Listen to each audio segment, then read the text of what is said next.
Good, let's do one more. Straighten your arms. Good, get your shoulders ready. That's it. Atta girl, arm straight, and then we're gonna pull, drive through your legs. Pull, pull, pull, pull, pull, squeeze your butt.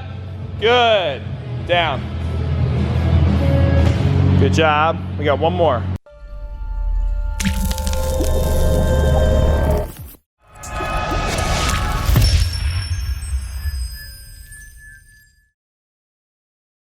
What's going on, guys? Coach Joe here at the Lions Den. What you all just watched was, in fact, my 70-year-old grandma slaying some iron. And it's absolutely amazing to me that she comes in 3 times a week and I do all the big lifts with her. Obviously, we modify when we need to, but it inspires me, it motivates me, and hopefully it motivates you guys to show that it does not matter how old you are. You should be training, especially women. And I love my grandma more than anything. She's got some Lions blood in her.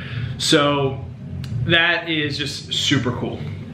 What I want to address right now is also things are getting more and more busy with the gym, which is awesome for me. I'm living my passion, living my dream. And the biggest thing that happens then is time management. So it's hard for me to continually put out multiple videos each week, having great content and material for you guys to enjoy while still running a business. So what I'm gonna definitely, absolutely, positively do is 1 video per week, probably on a Monday, same time, between 9 and 10 a.m. that is gonna deliver great content. If I can get more out during the week, that's awesome. But really what I'm trying to focus on is the quality versus the quantity right now. Giving you great content to watch, okay, and enjoy, as well as still being able to run a successful business. So if the videos aren't coming out as much as they used to, I apologize, but just know that the quality is going to be very high and that the gym and the business is going great. So much you guys have been asking about these t-shirts.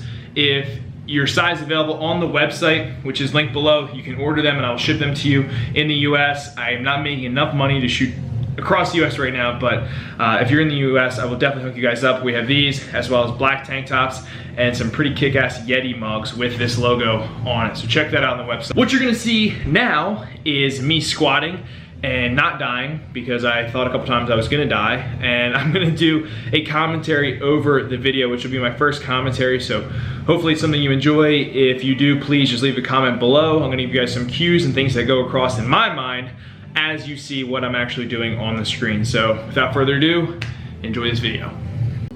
All right, so the first thing I do is I always warm up. This is me hitting 135. Probably do it 10 to 15 times, making sure my ankles are nice and loose. And then from there, I think I bump up to 225. So we got 225 on the bar.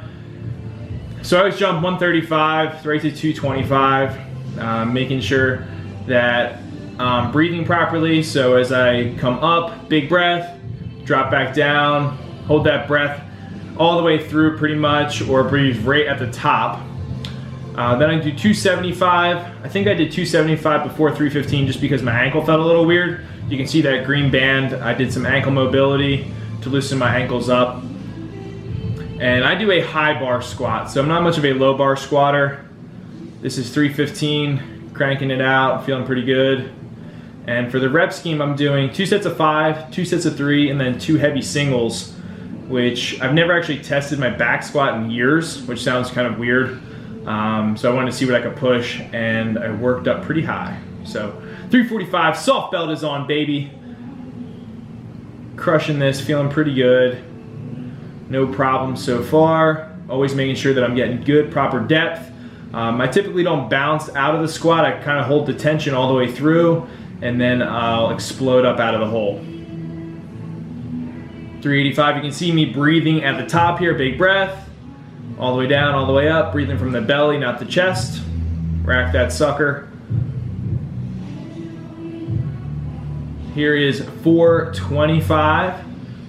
Still maintaining that good high bar. Nice and smooth. Not having any problems.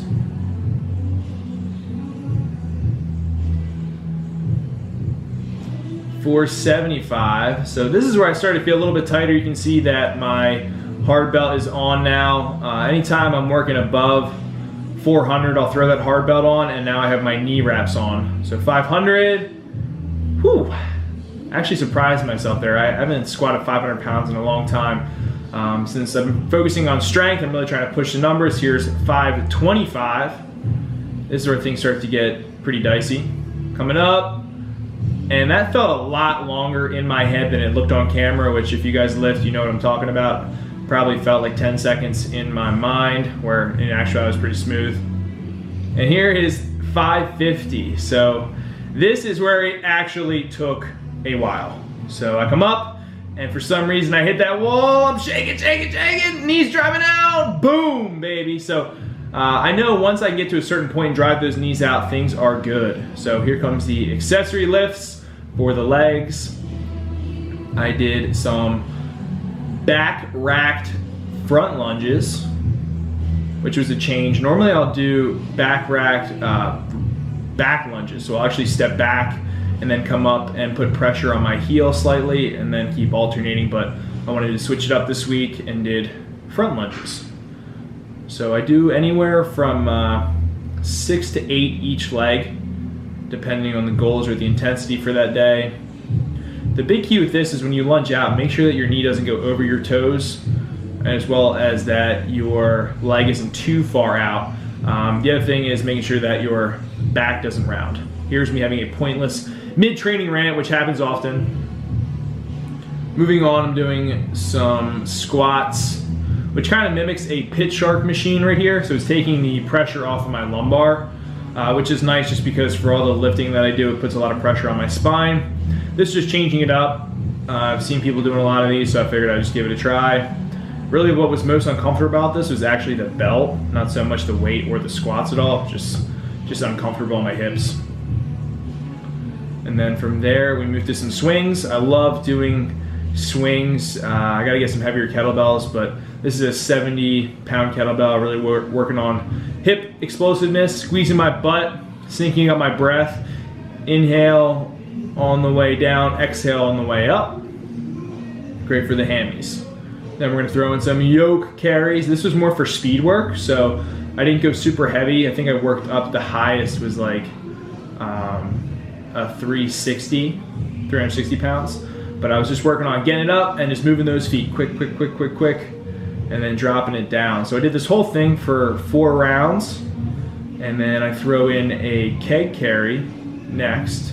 So this is 135 pounds. So I'm just working on speed. This is my speed work for the day. Nothing crazy, had a good sweat. I was happy with that 550 back squat PR essentially. And that is all, my friends. So